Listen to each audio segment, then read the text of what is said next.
İhtiyaç sahibi çiftlere haftada bir ücretsiz düğün. Böyle bir vaadiniz var mıydı? Hatırlamıyorum. Yuva kuran gençlere bir katkıda biz sunacağız.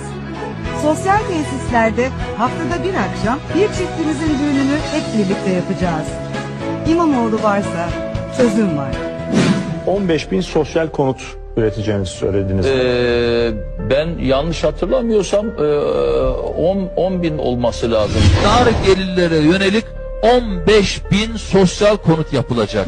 11 şehir tiyatrosunu 22'ye çıkaracağım dediniz mi? Tabii. Çıkardınız mı? Yok, arttıracağız dedim, 22 mi emin değilim. 11 olan şehir tiyatrolarının sahne sayısını tam 22'ye çıkaracağız.